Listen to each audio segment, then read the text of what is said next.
Okay, this is where we left off. So the mission has been set up. Notice that all the ones that I did in that box were all in the same package, which is much better and the sensible way of doing things. Okay, 185th. If your flights are in separate air bases, you must have 1 minute between takeoff times. Same airbase, 2 minutes. So let's go to the ATO at the bottom. Click on Show All Packages, NATO, Offensive Counter Air, and click on this box here, and you'll notice, for instance, that the little greyed out areas show up. That means you're showing all the flight plans of all the aircraft in this particular package. Okay, click on the OCA strike, and if we go to the flight plan, we'll see that their time, as we said before, was locked in to 15:10. Fine, no problem at all. So close that.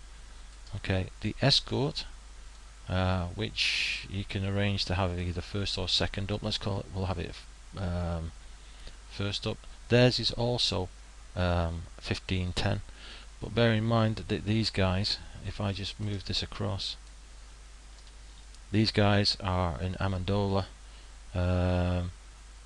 whereas the OCA strike is at Gina Lisa, so they can take off at about the same time.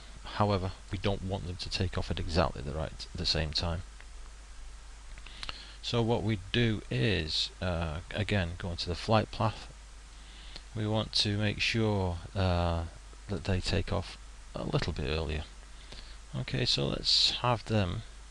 We can have them at 15:09. Bearing in mind the different air bases, 1 minute gap.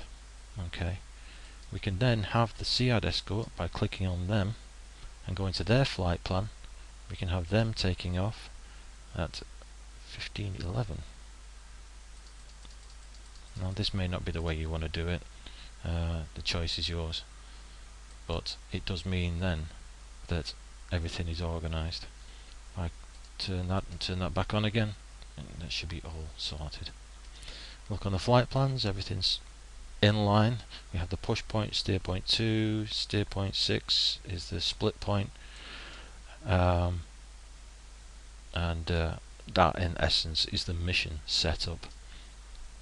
What we also want to do is, for each of these flights, zooming into the air bases, we want to have our own steer point 2 at about 10 miles from the air base, Angels 5, and at speed of 350 knots, which is a kind of, this is the way we're all taking off, and let's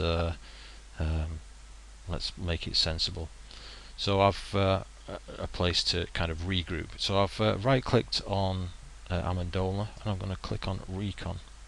The reason I'm doing this is normally the wind in this TE in this package is always coming from the south. So 9 times out of 10 you are going to be taking off from in a southerly or ish direction. So the runway heading is 11 at Amendola. This will give us the ability to drag a steer point in. Note the little square boxes here. These are halfway points between steer points and also grab boxes. See how the cursor turns?